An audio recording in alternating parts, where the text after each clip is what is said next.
properties. We have ruins of houses around them. If you live next to a vacant, you get rats and mold issues even if you keep your place in tip-top shape.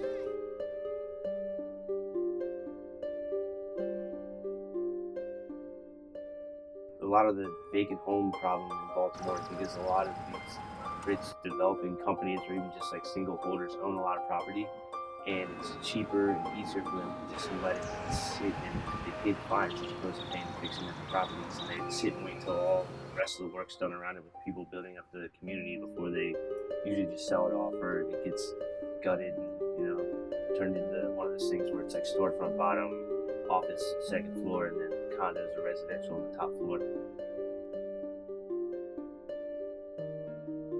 I'm Paul Mericle. I'm an artist and a teacher in Baltimore City. I teach high school art, and as far as my personal art, I guess like sculpture, painting, a little bit of muralism.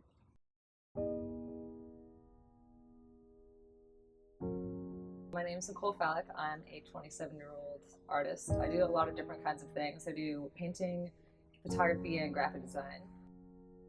To me, painting and my art in general can be interpreted by people however way they want to interpret it. It's very subjective, and in general I try to make things that make people feel good by looking at them.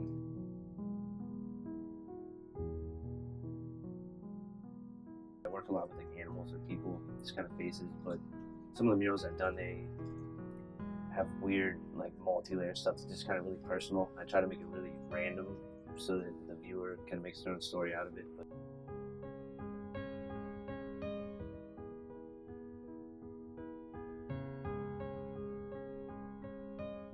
for Open Walls 1, came over and did this like removal. He does art where I kind of draws or projects onto the side of a building, and then instead of like painting the mural, he removes like either plaster or mortar or wood or whatever to create the image from the brick or cinder block or whatever showing underneath. And I don't know, I saw that, and blew my mind. I kind of work like similar but in opposite sense, where like my stuff builds out, his goes away. Baltimore street art, it's actually has a lot of evolution going on right now and a lot of very exciting things coming together. Like they're trying to start the world's largest art park underneath the highway, and that's actually making a lot of progress. Section 1 has been putting street artists together and creating spaces where you're basically allowed to do things rather than it just being on the street.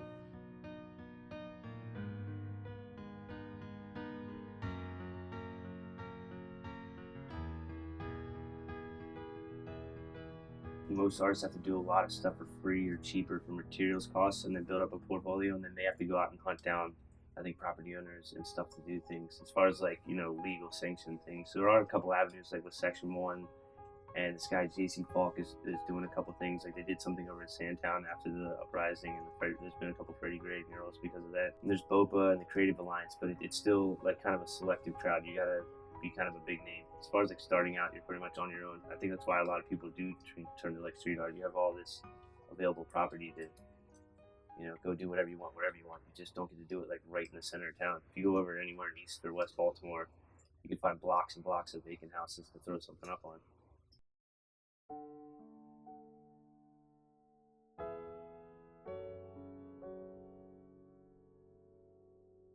I think that it's a very raw city and very real city, which is why I like it. There's not a lot of, like pomp and circumstance. And that's one of the reasons why I still live here, is because I feel like I can just be myself and not have like to conform to anybody's version of what they think I should do or dress like or behave.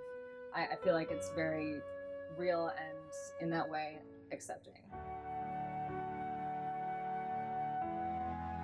It's a huge city, and like especially on the western side, there's so many vacant areas where I don't think it'll get to the point where there's not gonna be places to do things. I think like it's like 60% of the houses in the city are unoccupied. It always got this like Rust Belt grime, but it's called Charm City for a reason. Like it's got all these cool gems everywhere, and everyone's pretty down to earth. It's way more of a blue collar city. But I think the proximity to DC and like the growing neighborhoods, it's kind of turning around.